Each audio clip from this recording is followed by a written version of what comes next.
Welcome, friends. Oh, let me do this. There we go. Welcome, friends. My name is Terrance MacArthur, and this is a program from the Fresno County Public Library of heartwarming and heartbreaking stories of love. When you look at myths and folk tales, a lot of them are not happy endings, but sometimes they're the right ending. We're going to share a number of stories and other things as well. I hope you enjoy them.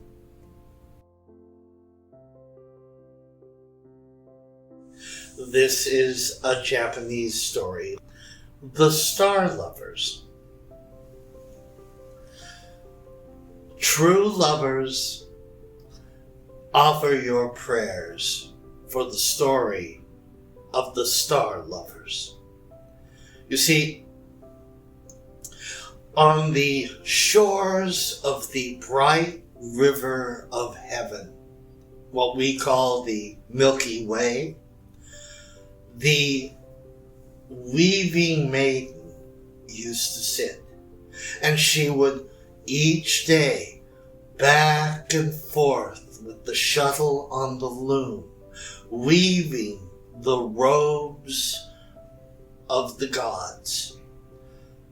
Beautiful, beautiful robes of many colors.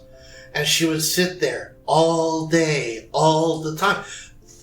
She didn't wear nice things for herself. She was barefoot with her hair hanging down in basically rags.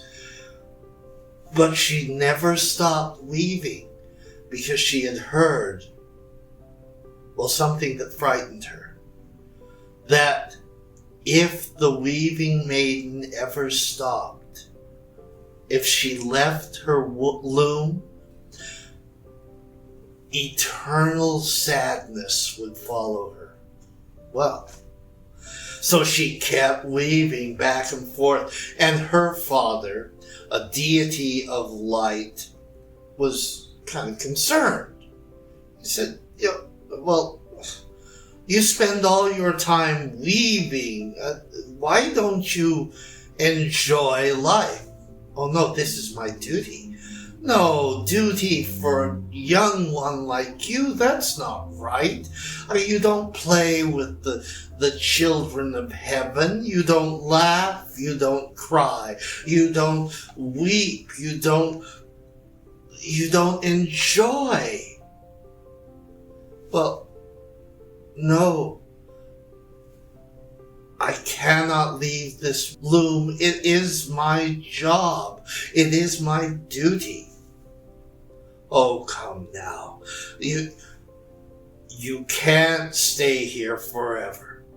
And gently, he took the shuttle from her hand, and he raised her up, and he dressed her in the beautiful robes of heaven that she had woven, and put garlands of the flowers of heaven in her hair.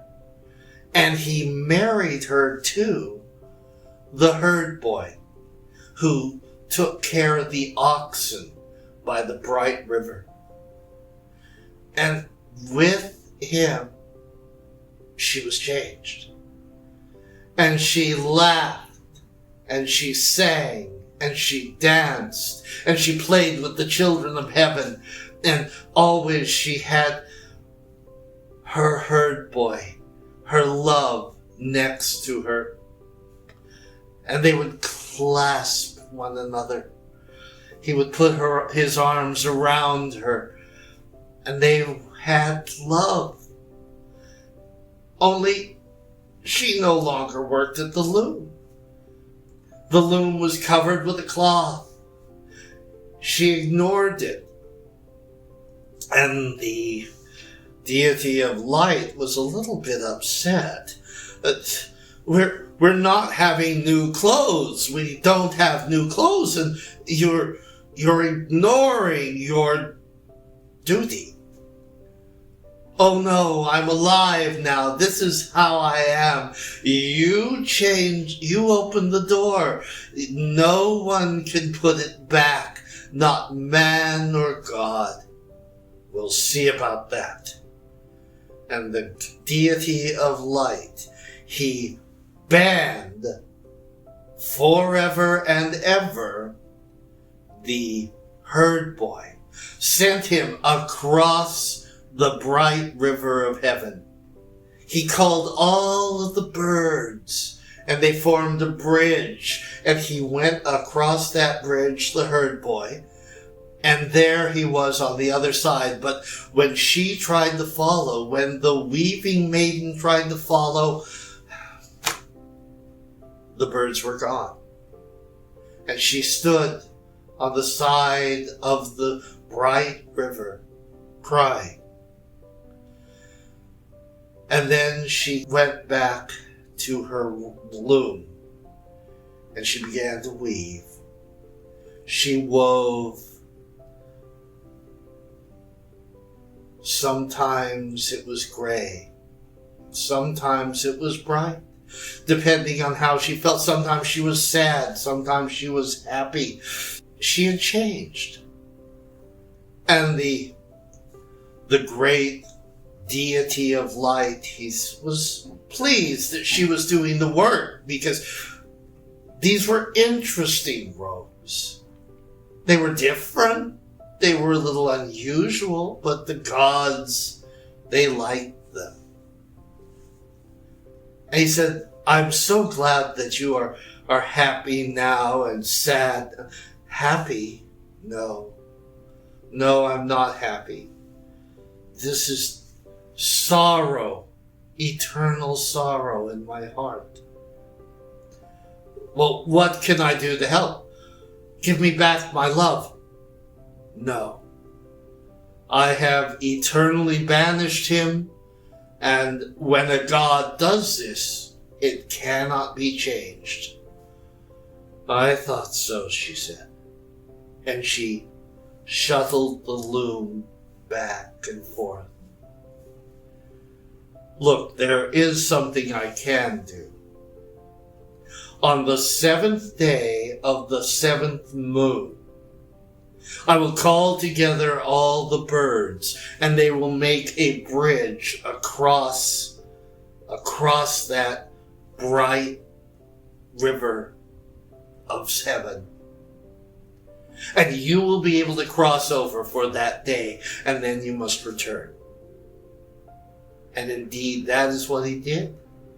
He called the birds together. They formed with their wings that bridge, that quiet, gentle, fragile bridge. And she crossed over to the arms of her love, the herd boy, and then she returned. But every year on the 7th day of the 7th moon, she would do this unless there were storms and sleet and rain. In those days, she could not cross over, and there was sorrow in her heart.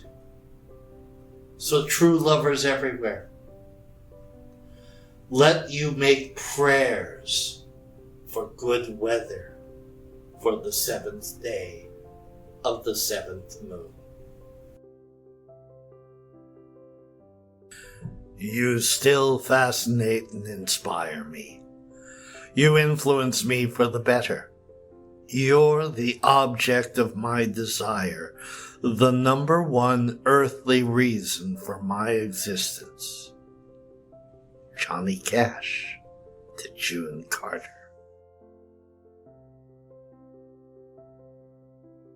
All over the world, there are love stories. There really are. This one is from the ancient Aztecs. This is the story of Xochitl and Huitzilin, and a very sad story, but lovely. You see, they were children together, and Xochitl was a beautiful, beautiful young girl, and Huitzilin was a young man, and they played together when they were children all the time, and eventually they fell in love. And there was a time, though, they would go up in the day, and they would go up to the top of a mountain to bring flowers to offer to Tonatiuh, who is the sun god. Now, they would offer these flowers, and the sun god rewarded them with bright rays of sunlight shining down upon them in a beautiful golden orange color. Well, there was a war, and Huitzilin needed to go to fight to protect the land. And there was bad news. Huitzilin had died in battle. Oh, Xochitl was terribly just hurt with this. And she went one last time up the mountain, and she implored Tonatiuh, the sun god, please bring us back together. Bring us back so that we can be together again. And Tonatiuh's golden rays struck her, and she seemed to glow orange and fiery. And she turned into a flower, and there appeared a hummingbird. A hummingbird that reached down with its beak into the flower, the many petals of this flower, and the flower opened up. This was Huitzilin reborn. This was Xochitl recreated. And the flower, they called it Sempisukil, which means 20 flower. And 20 was the word that they used for many, because there were many petals. And so,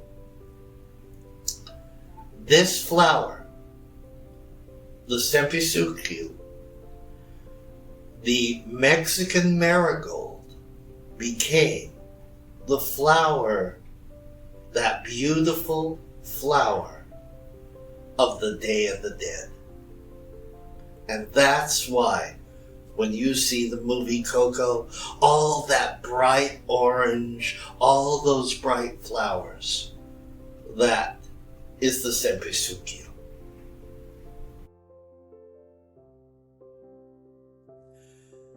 Though still in bed, my thoughts go out to you, my immortal beloved. Be calm, love me, today, yesterday. What tearful longings for you, my life, my all. Farewell. Oh, continue to love me. Never misjudge the most faithful heart of your beloved. Ever mine, ever mine, ever ours. Ludwig van Beethoven, to the woman he called his immortal beloved.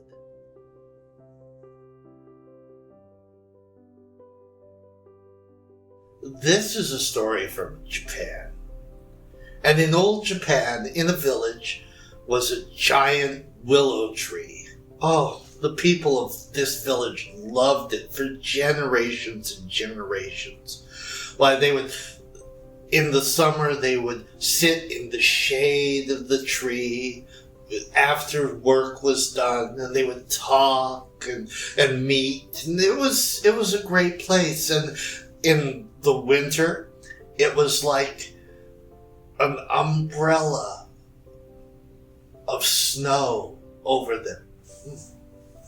Well, there was one young man, Haitaro, who really, he felt so close to this tree. He would go and read under it. He would meditate. He would bring incense. And one night, as he was sitting there, just as the sun was going down, he saw a lovely woman. She was kind of shy, watching him. And then she left. And each day as he was there, he would see her for a longer time. And she would be a little closer. Until finally, he introduced himself. I'm Haitaro. And she said, you may call me Willow.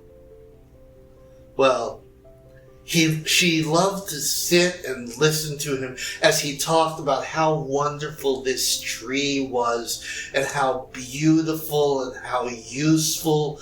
And, they really felt close together. And then the people of the village said, Haitaro, we want to make a bridge. And we want to use this tree to make that bridge because it's such a big tree and such a strong tree. Oh, make a bridge? Have people stomping on it all the time? I don't like that idea at all. And, well, I have some trees in my land. I will let you use those instead of the great willow. And each night, the girl Willow spent time with him. And finally, they married. And they had a child. And they were very, very happy. It was not a fancy house, but in it were possibly the happiest people in all of Japan. And then the news came. They were going to build a temple to the goddess of mercy in the city of Kyoto, not far away. And they wanted every village to make donations. And what they wanted to donate, the people of the village wanted to donate the wood of the willow tree. And he tried to talk them out of it. He offered other trees, but no, they insisted on his willow. And he went home to his wife and said, I've done all I can, but this tree, they're going to cut it down. And his wife turned pale. Haitaro, I am the spirit of that willow tree. I came to you because of your love for it and how you protected this tree. But the people came, and she could feel it being struck by the axes, by the saws, being cut, and she began to fade and fade. And there was a crash as the great willow fell. And Haitaro turned back to her, and she was gone.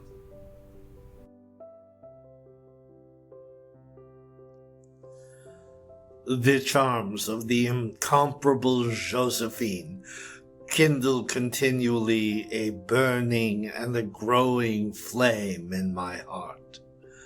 I thought that I loved you months ago, but since my separation from you, I feel that I love you 1,000-fold more.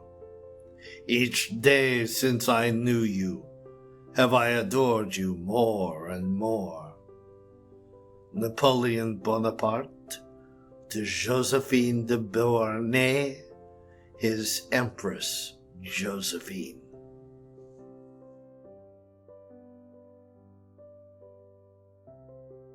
This is another story from ancient Greece, by way of the Romans, but this is Orpheus and Eurydice. It's been around for a long time. In fact, it's everything from operas to recently a Broadway musical called Hadestown. But Orpheus was the son of the king of Thrace, maybe. Or maybe he was the son of Apollo, god of music and the sun. You never quite know with these myths. Well, but we do know that Apollo was his music teacher, taught him to play the lyre, which was sort of like a harp stuck into a tortoise shell. And he was really good. I mean, he was the rock star of ancient Greece. He would play and the animals would listen, and the gods would listen. Yeah. But one of the people who listened was Eurydice. Eurydice was a nymph, a spirit of the woodlands. And she really, really loved him. He fell for her too, almost as much as she fell for him. And they decided to marry. Now, Hymen, the god of marriage, was officiating at their ceremony, but he couldn't promise them a long life together, which was odd. And so their first dance that they had together, Orpheus and Eurydice were dancing, and she swung out a little bit and she stumbled. She had accidentally stepped on a snake, a poisonous snake, who bit her, and she died on her wedding day. Orpheus was very sad. All he could play was the blues. And it was so bad and so miserable. I mean, even the rocks were crying, let alone the gods. And Zeus, king of the gods, said, "This is terrible. Why don't you go down to Hades, to the underworld, to see if you can get your wife back? Your music will be your safe passage." And so he went down. He went down to the lands of the dead, to the river Styx, and Charon the boatman said, "Oh no, you can't go across. You're a living person." Well, he played his lyre for him, and the man made an exception. So he goes along, and there at the entrance to the gates of Tartarus, the gates of Hades, was Cerberus, the three-headed dog. And he growled at him. He snarled at him. And then Orpheus got out his lyre, and he played, and that big old dog just laid down on his back for a belly rub. And then the dog, the creature, this monster, led him to the throne of Hades and his wife Persephone. "Oh, we've got a live one here. What are you doing in this place?" "I have come to retrieve my wife. Well, we have a no-return policy here. Well, that's when he got out his lyre and began to play and to sing. And, it didn't do much for Hades, but it really touched the heart of Persephone, his wife, who remembered how she was stolen away and tricked into life in the world below. And she begged to Hades, please, let him have this. And Orpheus said, it's not like we want her to make her immortal. All people eventually will come to your land of death. But give us the years that we would have had that were stolen from us. And he said, very well, but there is a condition. You will lead her up to the world above, but you can't look at her. If you turn to look at her, she will have to come back, and she will stay in the land of death. He was going to try. He took the challenge, and they started up. And he knew she was right behind him. And he was confident. He could do this. He could do this. And he got up to the boat, and he could hear a little creak on the boards. He thought that was her standing there. Yes. And then he went across the river Styx. And he still believed that she was there, but the dead tread lightly, and he could really not hear her walking, and they got closer and closer to the world above, and he really hoped she was still there. Maybe Hades had tricked him. No, he had to keep believing, and he could hear the birds now, and he could see the blue of the sky. And he stepped out into the world of the living. Oh, he was so happy. He made it, and he turned around to her. She was still in the shadows.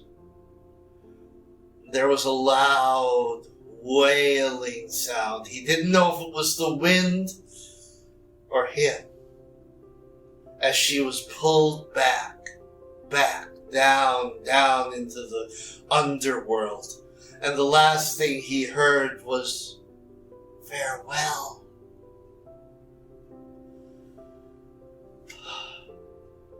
All of his music had gone out of his heart. He couldn't sing, he couldn't play. And he was terrible. It was terrible for him. And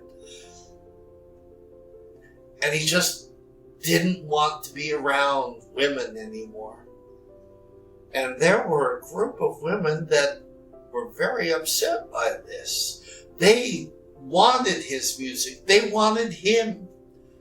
And they attacked him and tore him limb from limb. His body went floating down into the sea. But his spirit went to the underworld.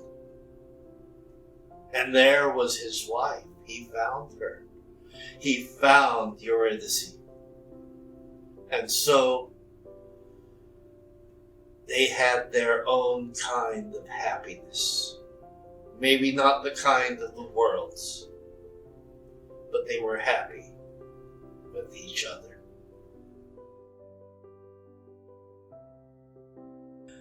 I need not tell you that since we left, all my thoughts have been with you at Windsor, and that your image fills my whole soul. Even in my dreams, I never imagined that I should find so much love on earth. How that moment shines for me still when I was close to you, with your hand in mine. Those days flew by so quickly, but our separation will fly equally so. Ernest, my brother, wishes me to say 1,000 nice things to you, with promises of unchanging love and devotion. Prince Albert to Queen Victoria.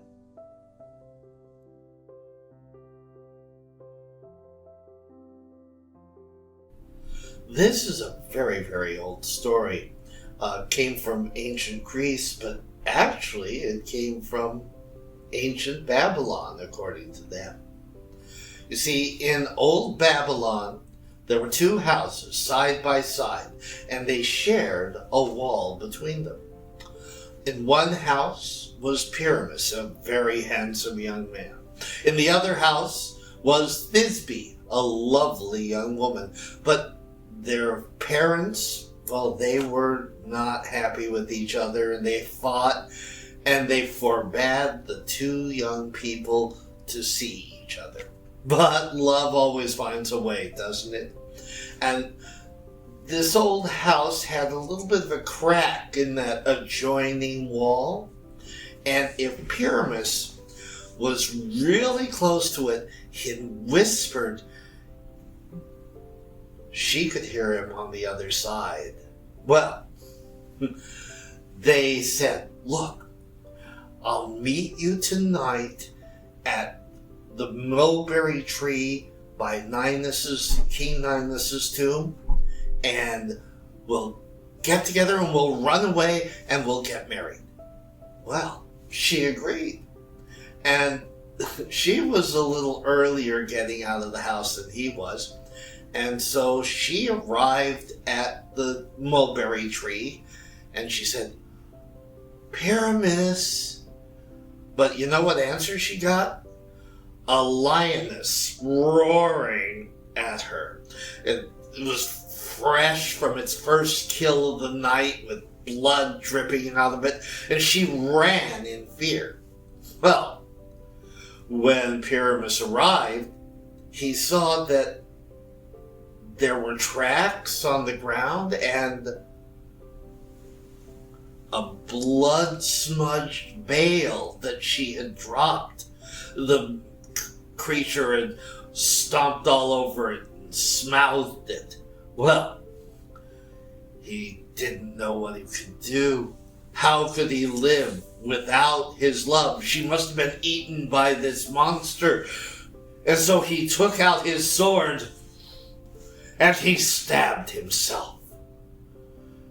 Well, Thisbe comes along, and what does she find when she comes back to the tree? Her love gasping out his last breaths. And she couldn't stand this. It was too much for her. And so she took Pyramus's sword and she killed herself. Well, it was a very sad, sad thing.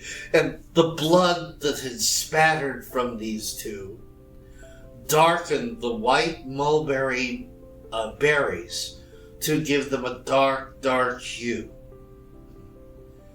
Now, thousands of years later, the Roman by the name of Ovid took this story and wrote it down.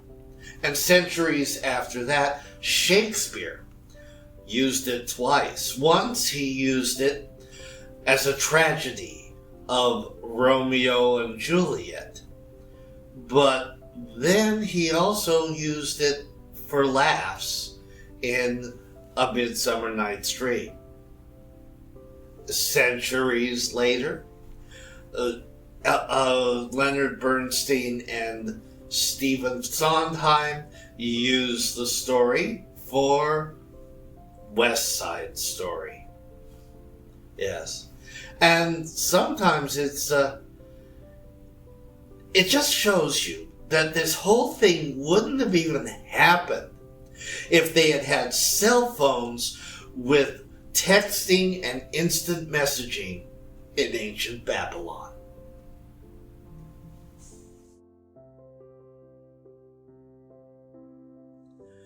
Not 10 minutes pass without thinking of you. 'Tis 4 months wanting 3 days since we parted. Every day of the time I have mourned the absence of my friend and felt a vacancy in my heart, which nothing can supply. In vain the spring blooms or the birds sing. Their music has not its former melody, nor the spring its usual pleasures. I look around with a melancholy delight and sigh for my absent partner. Abigail Adams to John Adams.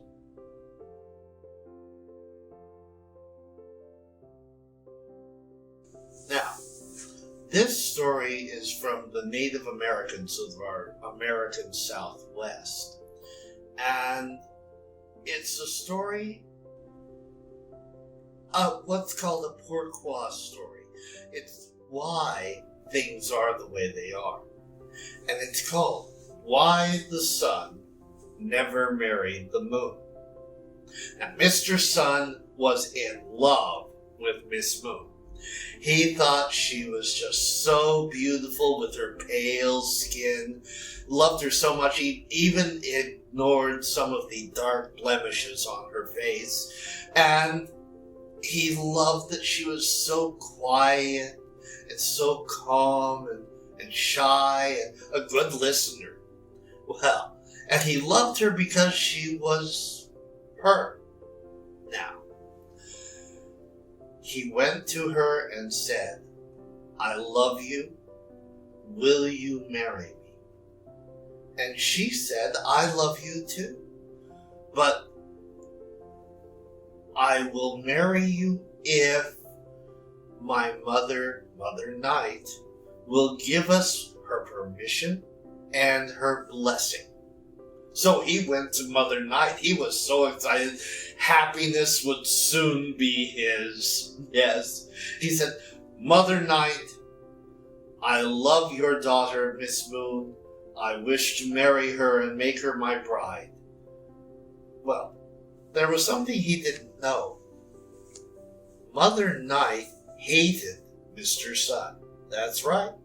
Because Mr. Sun would come up in the morning with his bright rays of sunshine and melt away all of that beautiful darkness that she had spent the whole night creating. And she said to him, "I will let you marry her if you can get her a belt that would fit her just right. Just her size." He was so thrilled. Happiness would soon be his, even sooner. And so he measured Miss Moon. Oh, very good. And he went off to find a belt. It took days to find one that was just the right size. And when he came back, he put it around her waist. He put it around. It didn't fit. Had she gained weight? Well, what was he going to do? He'd try again. So he went off. He measured her again to make sure. And then he measured her twice. Just wanted to make it right. And he went off and he looked here and he looked there, and finally, after days, he found the perfect belt. And he brought it back, put it around her waist, presented her with it, and whew, it dropped right to the ground over her hips.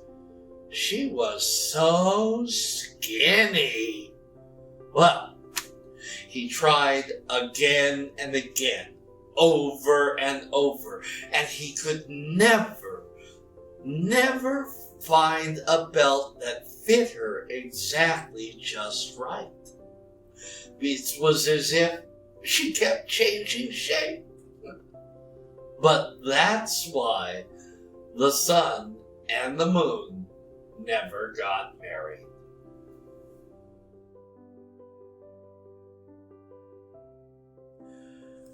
Dearest heart, and when the wind blows and the rains fall and the sun shines through the clouds, as it is now, he still resolves, as he did then, that nothing so fine ever happened to him or anyone else as falling in love with thee, my dearest heart. Richard Nixon, to Thelma Catherine Ryan, we know as Pat Nixon.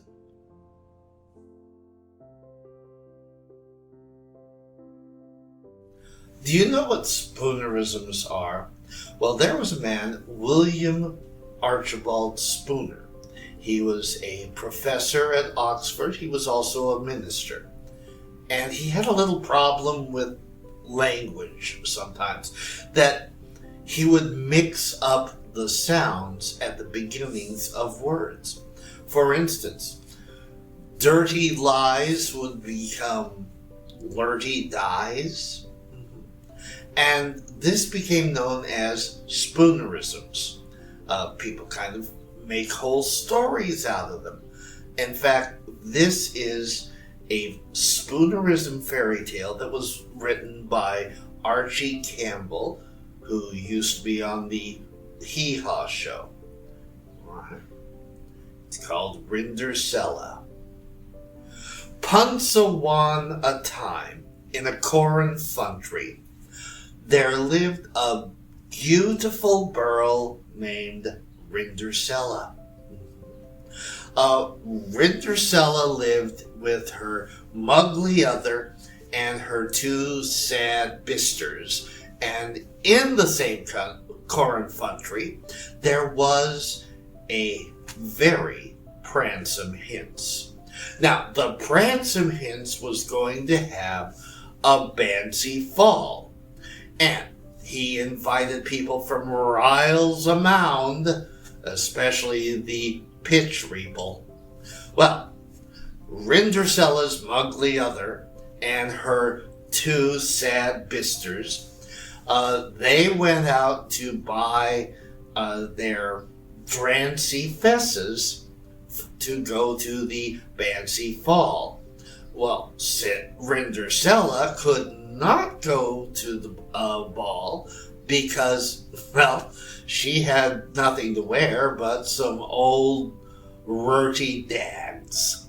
And so the night of the ball, Rindersella couldn't go. She just cat down and scried. She was a kitten there, a scrying, when who should show up but her Gary Fodmother.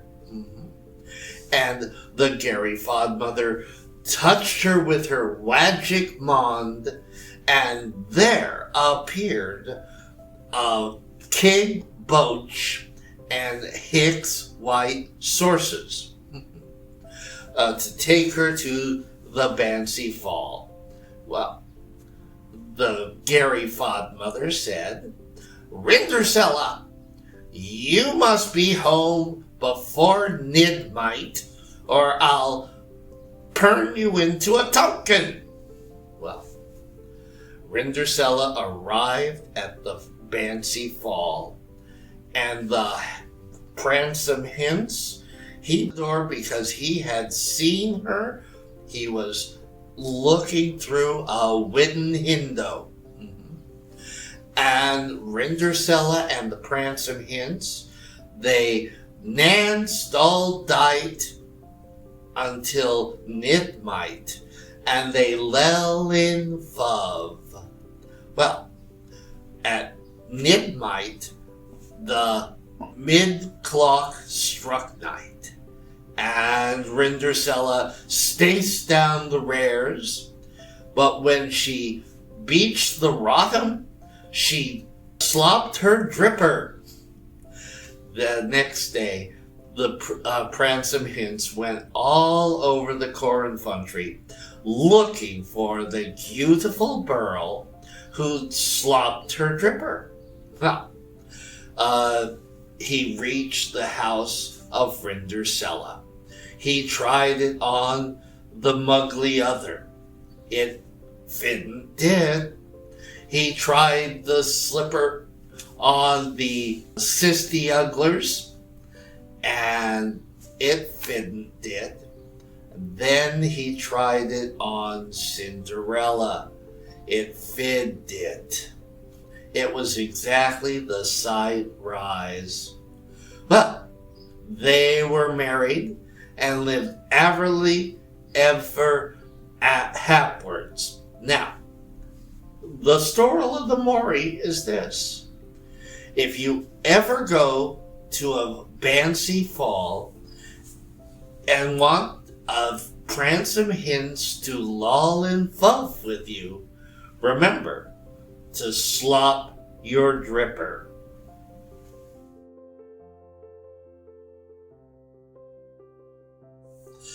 Well, it seems, in the words of William Shakespeare, the course of true love never did run smooth. But maybe these stories will bring you a little closer to someone else and let you think how kindness and love are important in this world. Good night, goodbye, and be happy.